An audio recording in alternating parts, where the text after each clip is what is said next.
boas tardes. É xa normal, non? Creo que xa... Non preparamos nada. Veña, dalle. Eu escribín, pero... Porque dicen, estes días ando así tan dispersa que como me poña a falar. Entón, a Marta xa a coñecedes. Creo que sí. Tratarei de falar de min, pois xa que estou aquí, de min Vale, con Marta. veña. Da miña relación, da miña, é dicir, a miña relación coa poesía, a miña relación como lectora coa obra de Marta. Por suposto, desde o inicio, convidarvos a ler o libro, douvos unhas razóns polas que considero que é necesario, que é unha boa, bueno, unha boa opción para esta fin de semana, pero xa podemos deixar a serie e pornos coa poesía. Eu, xa que este tema estes días está saindo, tive a sorte de nacer nunha casa labreja neste país. Desde sempre oín, aprendín a música da nosa lingua e desde sempre lembro a presencia da poesía por todas partes. Eu medrei xogando coas palabras, xogando cos ritmos, xogando coas rimas. Acórdome perfectamente polas mañás miña avó sacudíndome na cama: esperta, arriba, cu de media libra. Xa estaba aí o xogo, non? Miña nai, que cando me tiña que berrar porque estaba na miña nojalla, botábame aqueles esconxuros: ai, miña filla, traballa, que como dixo o curro, xa miña nai mo decía, onde has de dir voi que non ara senón a cortaduría. É dicir, estaba moi presente na aldea, estaba presente por todas partes. Tiñamos na casa algo que xerou incluso conflitos nas transmisións hereditarias, que era un libro de curros. Entón, esas sentencias sabíanse, contábanse, facían parte, entre os contos que eu recibía, tamén recibía poesías. Entón, para min era algo natural, era algo gozoso, era algo co que xogaba, estábamos nese mundo, non?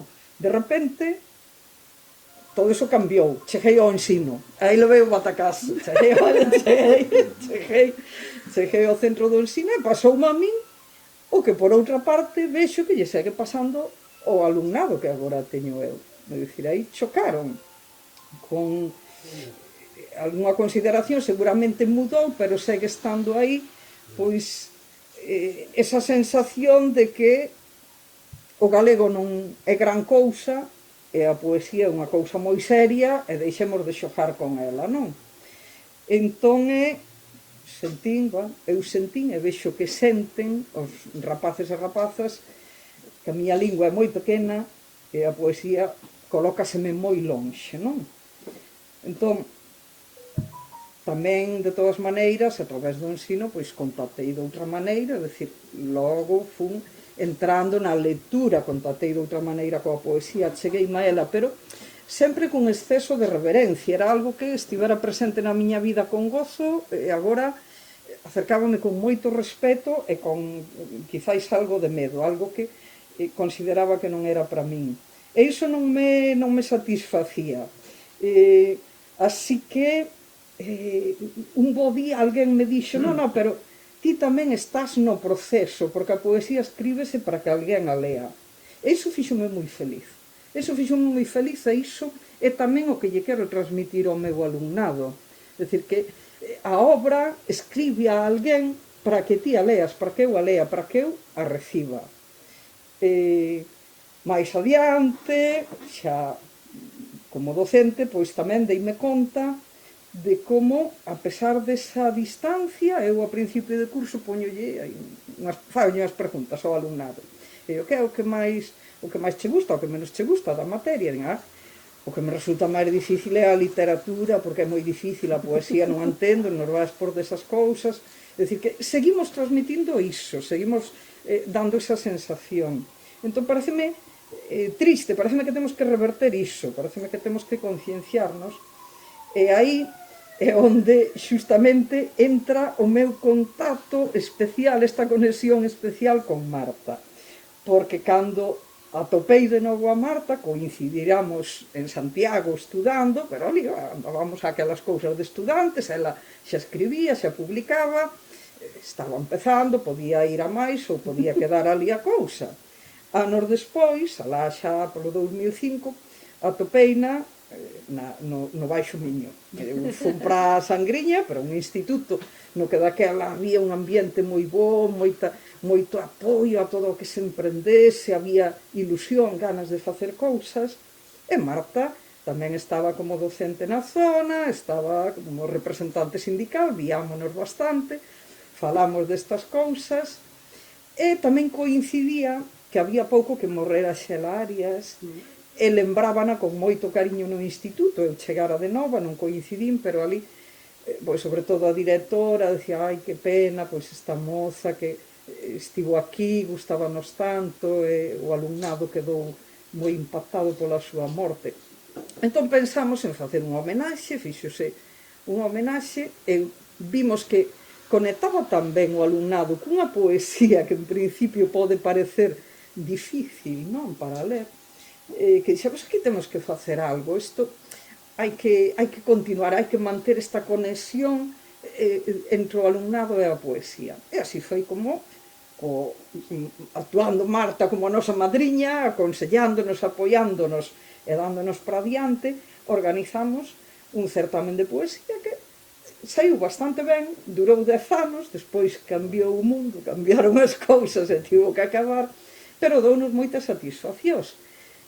Lembrome de Marta actuando como xurado, é dicir, estaba apoiándonos en todas partes, non? Actuando como xurado e defendendo, ainda estou vendo, é dicir, ainda con memoria visual, aí estou na vendo defendendo os poemas que presentaban os rapaces e sobre todo as rapazas, sabendo ver o talento que había ali, as posibilidades que había. De feito, claro que había posibilidades. Unha das rapaciñas que gañaron na primeira edición foi Alba Cid, e outras que enviamos moito potencial e que aí están. É dicir, que esa satisfacción dounola.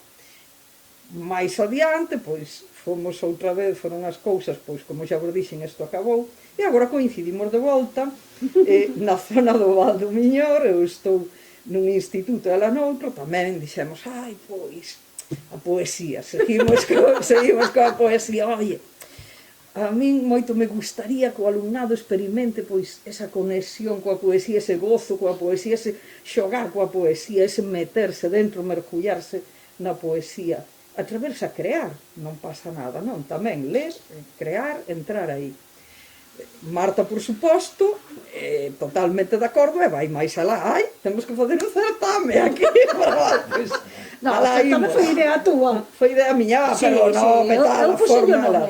Dixo, ai, pois, podemos aproveitar e facemos unha homenaxe, volto outra vez, collemos outra vez a idea e damoslle unha voltiña, imoslle facer unha homenaxe a Beatriz da Serra, é unha muller esquecida que mantivo a lingua galega en tempos en que non era tan fácil escribir en galego, e imos aproveitar para homenaxear, para dala a coñecer, para visibilizar a importancia das mulleres na transmisión da nosa lingua e de toda a nosa cultura, e ao mesmo tempo traballamos con o noso alumnado con este motivo, animámoslo a que participe, animamos a outros institutos, outros colexios da zona, e efectivamente, pois botamos a andar isto, bueno, fomos convencer aos concellos de que nos publicasen, con ese é o esforzo máis grande, que nos publicasen o libriño cos poemas seleccionados, cos gañadores. Bueno, ao final ímolo conseguindo, iso é o que vai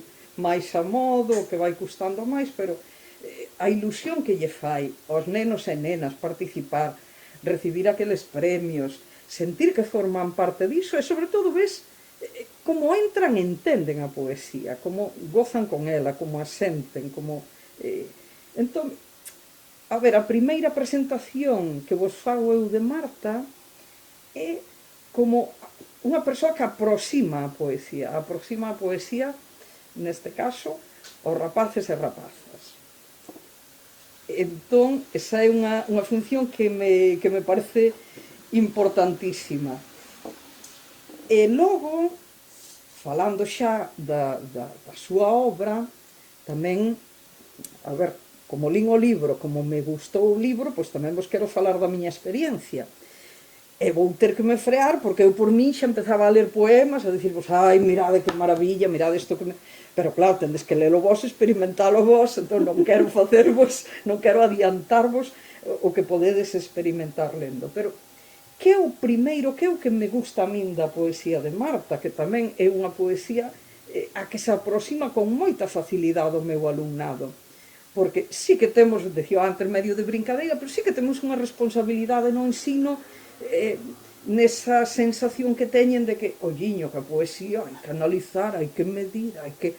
tal, ai, mi madriña, para facer isto hai que... é tremendamente difícil, non?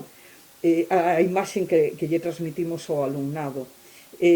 Entón, aproximarse desde o alumnado á lectura. A poesía de Marta é asequible, non toda como non toda a narrativa, pero sí que entenden, sí que lles di algo, sí que se identifican. Entón, rompemos esa barreira, mandamos ler libros de poesía, non só narrativa, a narrativa está moi ben, pero tamén hai que ler poesía e hai que recuperar esa tradición.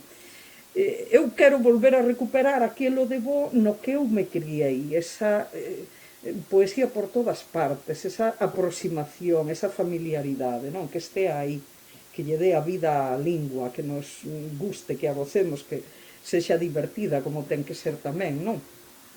Entón, aproxímanos tamén aí, a través da lectura, e non só aproxima o meu alumnado, que o considero como unha función miña propia do meu traballo, facilítame esa aproximación, senón que tamén agradezo que a súa poesía me reciba a min, que eu sexa receptora, pero que sentir tamén que me acolle, que me recibe, que me permite identificarme, que me permite sentir o que din os poemas.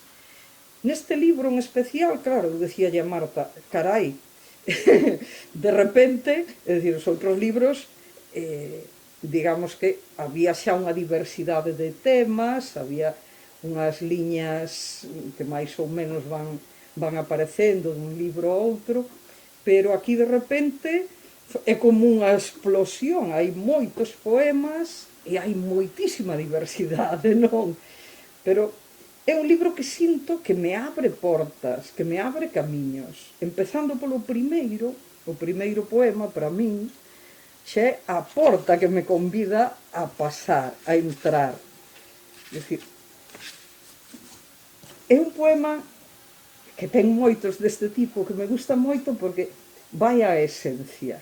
Entón, admiro moito esa mestría de eliminar, de conseguir eliminar todo o que non sexa a sustancia, porque iso vai me permitir a min entrar aí e suxerirme moitas cousas. Mentres, aínda os vellos castiñeiros respiran para nós e a herba inza tras a chuvia. Que ben sabe traballar a palabra, cantas cousas a min este poema me transmite. A min este poema ábreme camiños, lévame a eses soltos, lévame ás paisaxes, lévame ese mentres a resistencia, o que está aí, o que permanece, o que leva anos, o que me conecta coa terra, co pasado, coa aboa, coa tradición. Pero tamén hai esa lixeireza, está esa choiva, está esa herba. Entón, no libro percibo esa constante de o que ten un peso, o que está na terra, o que ten raíces, o que é profundo, o que me gusta, e tamén o que é lixeiro, o que se move, o que danza. Noto moita alegría, moita danza, moito movimento nos poemas, en contraste con esa forza tamén, a forza da resistencia. Aquí hai cheiros, hai imaxes, eu percibo polos ollos, e non sei se diante do poema quedar a observar, quedar a ver, como cando observo a paisaxe, ou meterme polos camiños que me abre. É dicir, que me dá algo tan condensado, tan esencial, dame moitas posibilidades a min de interpretación, de lectura, cada vez que me achego a el. É un libro basicamente diverso e cheo de vida, múltiple, onde se atopan a forza da resistencia, a delicadeza das cousas pequenas, onde atopas lugares totalmente diferentes. Podes camiñar polas paisaxes, sentilas, cheiralas, podes meterte nas casas, nas cociñas, tocar, ver, sentir, cheirar as pequenas cousas, o cotián, e tamén iso trascendente. É un libro onde hai moito diso que está na poesía de Marta sempre presente, moito agradecemento. É un libro que sabe honrar o que somos, que sabe honrar os que escribiron, os que traballaron a palabra, os que traballaron a terra, os que crearon as paisaxes que agora temos. É dicir, iso que somos grazas ao que nos deixaron. É un libro que tamén defende, manifesta, reivindica e saca rabia contra a destrucción, contra a falta de respeto á natureza, contra a soberbia de pensar que somos máis cos outros. Aí hai unha irmandade, hai unha especie de franciscanismo moi distante, pero sí que hai unha irmandade. Está o papo rubio, está o gato, está o can, están todos iguais a ti, están aí presentes, non? Entón, todos estes mundos aparecen nun libro cheo de vida, nun libro múltiple, nun libro que nos abre moitos camiños. Gústame esa humildade que se atopa nalgúns poemas, a certeza de que a terra é apenas un lugar de paso en que parar, estender as ás, a secar. É dicir, somos pequenos, estamos aí a ras da terra, estamos como a erviña máis pequena, non? E logo a forza, é dicir, ese contraste do pequeno, do cotián, dese mundo tamén de mulleres, esas cociñas, as mazás, a comida. É dicir que, sí, ese día a día, iso que nos alimenta, e logo a forza, a dignidade, a nosa loita, o noso povo, o que nos transmitiron.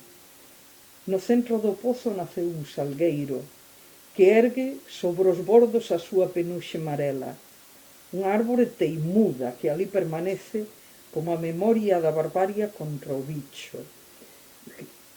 A natureza contanos, o poema contanos, pero tamén nos conta a natureza que é protagonista, que está presente. É dicir, estos son novedades, porque ata agora había máis contención aí, aparecía, pero agora de repente ten vida propia. Estamos paseando polo libro, estamos camiñando por todas esas portas, ábrenos múltiples portas por onde podemos camiñar, non? E, sobre todo, tamén está a defensa da vida. Un libro cheo de vida non pode máis que defender a vida, a denuncia da destrucción. Nós, monarcas do egoísmo, tripamos unha terra que non só a nos pertence, nesa irmandade, nese respeto polos nosos iguais, os outros seres vivos, non? Animais, árbores, todos falan igual, todos están no mesmo nivel neste libro. Por iso me gusta tamén esa sensibilidade, é dicir, e sobre todo porque me sinto parte da obra. É dicir, esa dor que tiña, esa tristeza que nunha certa altura a min me quedou por non poder formar parte de algo que era meu cando era pequena, de repente os libros de Marta, este libro, os outros tamén permítenme recuperar esa conexión, permítenme sentirme receptora activa, permiten darlle sentido á miña lectura e gozar, e ser parte do poema, e cada vez lelo dunha maneira diferente. Hai un poema que me gustou especialmente, porque conta, porque é narrativo, ten unha estrutura moi diferente de outros poemas, e fala dunha tartaruga, e eu estou lendo o poema e sentindo e emocionándome e desexando que gañe a vida, que triunfe, que consiga resistir. Non vos vou dicir se si ou se non, porque tentada estaba a ler o poema, porque me impactou moito, sentíme nerviosa non lendo o poema, entroume moito, de alguna maneira. Está o mar tamén, o mar sempre, a auga, é dicir, a Marta, pois, de alguna maneira, iso é unha tarxeta de presentación dela, pero non só iso, senón toda a vida na súa diversidade. É dicir, convídovos moito a ler o libro, da mesma maneira que lle digo ao alumnado, aproximadevos a poesía, xo ides facer, pero facedio, porque paga a pena, é dicir, ídelo gozar, é un libro que dá alegría, esa alegría tamén que está no froito, ese poemiña, por exemplo, moito me gusta, e moita alegría me transmiten estes versos, as polas da maceira dobranse co peso da froita aínda verde, como unha bailarina que toca as dedas. Que delicia, que alegría hai aí, non? Que contraste con outros mundos que aparecen tamén por aí. Entón, toda esa diversidade, toda esa riqueza, é dicir, permíteme gozar do libro unha vez, e outra vez, lelo e relelo. A culpa é destas mozas. Todo un mundo. Pois esas son as bailarinas, as danzarinas. Estas son as mazás que lle colgan. As fillas da danzarina esta, non? Entón, gustoume moito, é dicir, sigue escribindo, que eu quero seguir facendo parte como lectora desa obra, quero seguir gozando, non? Pois que fale ela, porque é a que nos ten que decir, senón eu se me poño leo o libro inteiro porque me encanta, pero prefiro darlle espazo á autora que xa bastante lle comín. A ver, teño a curiosidade de que sempre pode decir, pero esta que raio leu, que fixo esta muller. Entón, quero saber a súa perspectiva, quero saber o que nos conta, quero saber o que ela transmite neste libro de verdade. Bueno, pois ben. Bueno, nada, eu primeiro saudarvos, darvos as grazas por nestes tempos raros aínda de pandemia, aínda que, bueno, podemos andar sin máscara pola rúa, pero hoxe con esta treboada que nos veu, que nos puxo do verán do mediodía, que fixo unha calor impresionante en pleno centro do inverno, que a ver se nos decatamos e que vamos para novembro, pois nada, eu agradecervos que esteades aquí e dispostos a e elixindo a poesía fronte a outras alternativas que tiñades hoxe aquí na mesma cidade. Agradecerlle moitísimo a Marisa que me acompañara na presentación. Eu creo que dadesvos conta de por que elixín a Marisa para que presentara o libro, non? Bueno, evidentemente, sí, nos coñecimos ao mesmo tempo na Facultade de Filoloxía, pero sobre todo nos últimos tempos compartimos esa necesidade, ou ese desexo de transmitirlle a poesía a xente máis nova, non?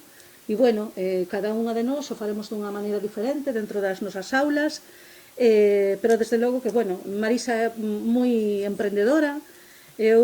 Si lle aplicamos o fenómeno das ás da bolboreta, non di que se unha bolboreta aquí move as ás, pois que hai un non sei que, un terremoto na outra punta do planeta.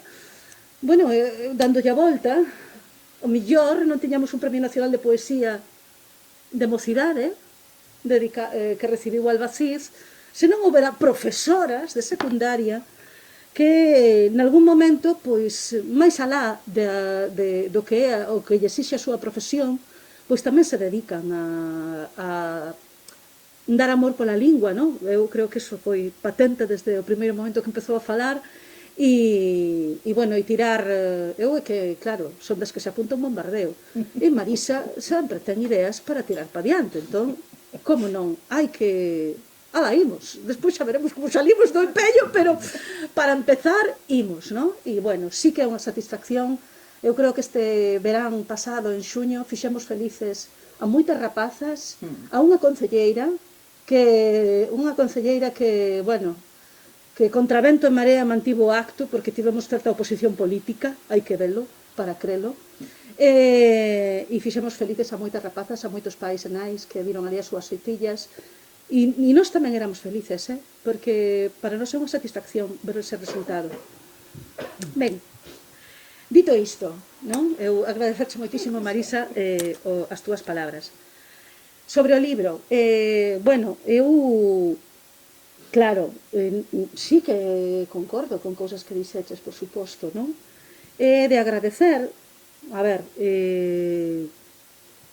pouco ou moito, sempre hai un traballo, non? Eu creo que neste libro traballei bastantes cousas, e ese traballo que eu chamo de escultura, de ir prescindindo do innecesario, levoume moito tempo, non? Non sei se o logrei en todos os poemas, algúns poemas deronme moitísimo traballo, porque non se trata só de prescindir do innecesario, sino de facelo sin perder a esencia do ritmo, da música e das suxerencias que ten que facer o texto, non?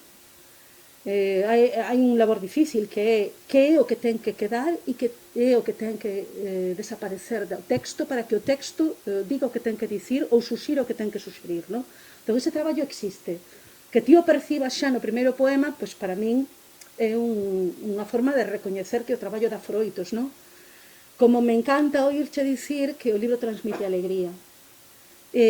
Porque neste libro traballei moito a linealidade dos textos. A linealidade quero decir a sucesión, non? Outro día alguén me preguntaba como podía ler o libro, se o podía ler o chou, abrindo en calquer lugar, ou se tiña que lelo do principio para o final. E dixen, curiosamente este libro deberías lelo así. Porque eu intentei facer un esforzo de producir unha sensación. E esa sensación creo que se acada se o libro se lee linealmente. E ti falases de alegría. Eu creo que ten que ver con iso. Eu, na contraportada, falei de paz, sí? Falo de calma. Eu quería buscar iso. Porque, ao fin e ao cabo, claro, o título, extinción. Bueno, unha palabra moi caída para os tempos actuais, non? E hoxe xustamente volveu sair outra noticia e outra máis e un dinosaurio entrando pola ONU como campaña, non? Pero, ben, ao fin e ao cabo, é unha toma de conciencia que temos que facer, non? Eu o que quixen foi de unha maneira amable, o menos apocalíptica posible, falando do que vamos a falar, non? Foi reter o que aínda temos, non? E por iso se chama notas. É como se fora collendo datos de cousas que aínda existen para guardalas e que non se perdan, non? Porque eu, ao final, sobre o que quero reflexionar é sobre iso, sobre o que perdemos. Sobre o mundo que perdemos, pero o mundo tamén o facemos coas palabras. Di Gamoneda que as cousas existen porque as nomeamos, que primeiro é a palabra e logo é o obxecto, que realmente non é primeiro a mazá e despois a palabra, sino que o ser humano crea a palabra mazá e entón a mazá aparece. Pero sí que é algo así, porque se eu non digo mazá, ou non digo doela ou calquera outra palabra, esa árbore, esa mazá, ese paxaro non existen. E agora pasa moito, non? Paxaros. Que biches? Vin paxaros. Que paxaros? Paxaros. Árbores, plantas. Non recoñecemos a realidade. E esa realidade desaparece porque non temos a capacidade de nomeala. Desaparecen. As cousas volvense invisibles. Entón, volvense invisibles as cousas que temos diante, o que nos rodea, e a lingua con que nomeamos todo iso, non? En términos biolóxicos, antes da fase de perigo de extinción, que se atribúe a aquelas especies que teñen menos de 100 exemplares, en algúns casos as que teñen menos de 500, o período anterior, a fase anterior é a vulnerabilidade. Hoxe lle preguntei ao biólogo como se define vulnerable, e vulnerable é o que non está en bo estado de conservación. Iso é vulnerable. O paso seguinte é o perigo de extinción, vale? E en bioloxía, cando algo está en perigo de extinción, está extinto. Cando existen 100 exemplares, está extinto. Porque non van a perdurar. Entón, os remansos dos ríos, as galerías das abelairas, os dentabruns, os cancereixos, están en bo estado de conservación? Pregunto. Se eu digo duelas, que vos imaginades? Que imaxe tedes na mente se eu digo a palabra duelas? Bueno, unha máis sinxela. E se digo pavía, nos poñeríamos de acordo no que son as pavías? Non sei. Bueno, estes foron os fíos os que traballei, os materiais os que traballei, non? Porque sí que quería, é dicir, como botar áncoras, como reter as cousas, non? Por iso fixen un esforzo de depuración léxica, por iso recortei os poemas e os cambiei de sitio unha e outra vez até obter a sucesión que máis me interesaba, e por iso houve determinadas ideas que as reescribín moitísimas veces intentando escribir un tanka ou un haiku, recorrendo a métrica oriental, porque me interesaba esa mensaxe, a mensaxe da conexión da temática paisaxística, a mensaxe cunha forma de escribir que nace da man das mulleres, que estaban privadas da formación cultural en chinés, e entón utilizaron o xaponés para crear un alfabeto e para escribir, e todo iso de unha maneira determinada para crear unha determinada sensación. E agora tocalle ás lectoras e os lectores intentar gozar do texto. Sí que tamén me preocupa moito, eu creo que leo moito, bueno, polo menos leo todo o que podo, e creo que leo bastante poesía, e sí que me preocupa tamén que os lectores non refuguen do texto, non? Que sí que atopen un elemento de conexión. Non vamos a falar de comprensión absoluta, pero sí un elemento, eu digo, que lles diga algo, e evidentemente ese algo pode ser calquer cousa. Ben, e agora, casi millor que explicar, eu creo que igual leo millor os poemas que podo facer outra cousa. E agora xa ides ver porque esta cestiña aquí, bueno, era un capricho, Estas collinas da árbore hoxe ás 5 da tarde, Estas son da miña casa. Mirad que maza, Isto a gusto velo. Estas máis esmirriadas, pobres, pero que, claro, as maceiras das que naceron xa teñen 40 anos, queires que non, e ninguén as coida. Están ali nos socalpos en Mondariz, e cando chega o tempo, collémolas. Tamén están ricas, Fan unha compota boísima. Bueno, esta fai unha compota boísima. E estas son da casa da tía, pero máis ou menos serán como as nosas, tamén dali de Vilasobroso. En fin, tamén estaban vivas hai nada, non? Un pouco hai que atender ao mundo que nos rodea e que ademais parece ser que máis nos vale que nos dediquemos ao mundo que nos rodea, que nos ven aí unha gran desconexión. As polas da maceira dóbranse co peso da froita aínda verde, como unha bailarina que toca as dedas. Daquela, collo todas as mazás que caben na camisa, unha e outra vez, curvada co seu peso. Na casa, deixo-as caer sobre as sabas aínda engurradas e adormezo, embriagada. Os homes arrastran o peso da balea. Ausente, a catedral observa os restos sobre os que foi alzando a verticalidade. Óleo, luz, moeda, exterminio. O caso é que a illa semella un corpo a boiar, neste mar que imita unha calmada lagoa interior. Fai a morta, cos brazos pegados ao corpo e a cabeza inzada de cadáveres, nos oídos a explosión dos lóstregos de pólvora.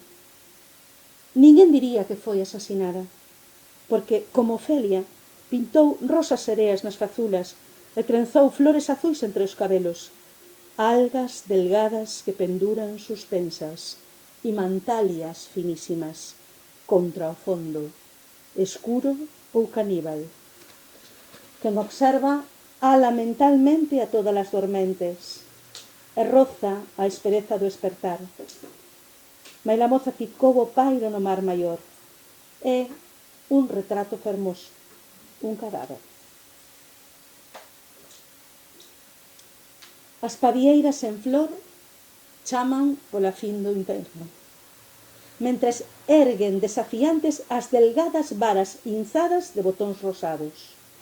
O pé da árbore, os pétalos estrados no chan debuxan unha alfombra irregular, efémera, froitos perdidos nun arrouto xeado, mentres o paso dos anos eslúe a memoria das palabras, o seu significado, o nome das pavías, a se esfarelar neste frío sennero.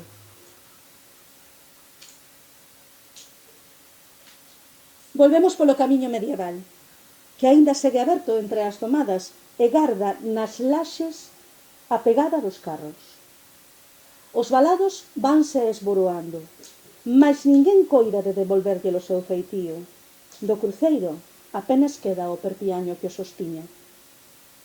As follas plásticas das acacias cobren o chan. Entre elas vemos os coscos dos eucaliptos, unha alfombra mesta que afoga as sementes. Nin o toxo medra. O sur corre a estrada que comunica a aldea, mundos paralelos cada vez máis incomunicados. Pisamos. Volvemos marcar o camiño vello polo que a vida pasou durante séculos, sen cruzarnos con ninguén. Arriba, as pegas van marcando o noso itinerario.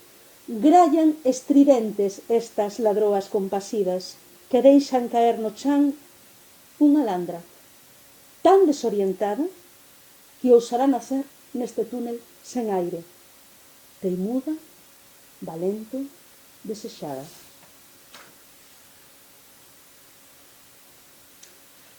Os avións cruzan a praza. Dos balcóns da botica dos Cunqueiro a renda do Rosetón. Os niños agochados baixo as liñas que trazan o vértice dun arco gótico. San Rosendo vixía hierático, de báculo na man, obrigado a tolerar esa felicidade miúda que o ignora. No Serrallo, ti sabes onde é, a garza asexa unha poza da baixamar, lambida polas ondas. Mantense inmóvil, unha pedra máis agardando o seu peixe. Ela estaba aquí, cando os homes chegaron armados cos bicheiros, fochicando entre o argazo a procura de quinodermos xurásicos. Ela estaba aquí, cando os homes chegaron armados de ladrillos, invadindo os camiños, erguendo muros que frean a rompente. No chan, a árbore, ou cetáceo do bosque, e os dentabróns, color de pedra e musgo, cunca de sombra húmida. Pecho os ollos e vexo a luz daquela praza sobre o mar. Sinto o rebumbio de voces cando o grande corpo da tartaruga apareceu nunha caixa. Estaba desfeita. Un anzol enorme estivera a piques de lle arrincar a aleta, e as suturas doíannos a nós, viaxeiras pasmadas e somnolentas. Desde o cuarto a visión era panorámica, mais o pé da area, as voces, os empuxóns, o fedor do corpo ferido, o fedor do sangue provocaban a contracción do estómago e a náusea, xusto o que precisabamos sentir ante o corpo danado que se negaba a morte.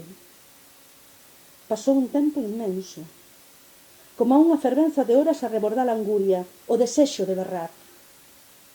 E como a un obxecto exánime, insensível, a grande acoirazada foi depositada sobre as ondas, cansas que rompían na beira da praia máis turística da capital histórica. Cravados á area asistimos á realidade, ao impropio dos feitos, á indignidade. Tal vez porque o bordo suave da intuición inmobilizou a ansia. Dorida, case mutilada, sangrando, a tartaruga mergullouse na escasa profundidade e desapareceu. Durante minutos intermináveis. Entón, sobre a liña imaginaria que pechaba a rada, a porta do mesmo océano en que aboiábamos, golpeou a superficie do mar e soubemos, de novo, que o impulso da vida vencerá a dor e os oráculos. A noite colócanse entre as osas e o horizonte, na procura do cometa que se afasta, imperceptível. O val é unha extensión de luces que decubre o ceo, fan un esforzo inútil para apagar as estrelas que seguen alí agardando os ollos curiosos que saben buscalas. A cadela osma contra o sur os rastros apagados. No camiño o vagalume demostra discreción. O gato branco convértese en efixe no campo de ceo até eludir o impacto da cadela. Ao chegar, Casiopea segue a porta, agardando polos noctámbulos acalorados. Moitas grazas.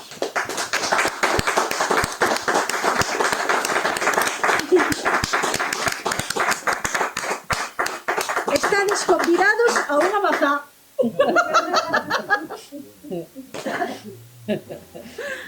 Bueno, pois iso. Para tempos de extincións, poesía. Queredes dicir algo?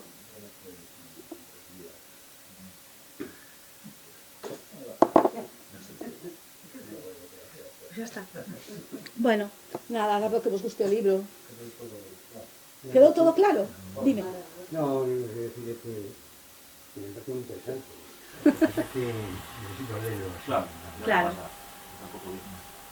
Pero sí que me parece interesante. Era unha das posibilidades que había e tirei por aquí. Efectivamente, con textos que teñen algúns deles pois bastante tempo, non? Evidentemente, claro. Vamos construindo, non? Así, de maneira fragmentaria, e logo reconstruímos, collemos, é como se fóramos deixando por aí anacos, e despois xuntámolos todos e vemos se colle forma a manta ou non. E aí ven o segundo proceso de reelaboración do texto, non? Pero digo que, claro, pero aparte dos poemas en sí, e dixeche antes que había unha evolución, digamos, argumental, digamos. Sí, unha linealidade. Unha linealidade, non? Sí. Claro, para eso Máis emocional que argumental. Eu creo, non? Non sei, bueno, eso... Sí, bueno, eso. Sí. Dirán lectores. Cara, que eu vexo máis a diversidade, vexo máis como un bosque de verdade, onde hai de todo, sabes? Bueno, pero un bosque é unha unidade. Sí, unidade sí, pero cóstame máis ver esa linealidade porque percibo máis Bueno, eu o digo, tal, a ver, entón, sí, non, vale. xa que me... Eu o digo no sentido emocional, Estou na no sensación que reflexionado produce. palelo, pero sí, Quero sí. decir, eu, se collo o libro e o leo de maneira salteada, non me produce... Pasa que é moi arriscado decir isto pola miña parte. Non me produce a mesma sensación que se o leo seguido. Que foi o exercicio que fixen varias veces. Bueno, quería decir iso. Non tanto unha liña argumental, que non. Bueno, é que argumental, isto se me mal, o sea, francamente, o sea, non quería ser mal eso. Sino vamos, quero decir que existe unha coherencia, digamos, temática ou emotiva, emocional, como dice, Pois nada, moitas grazas por vir. Ai,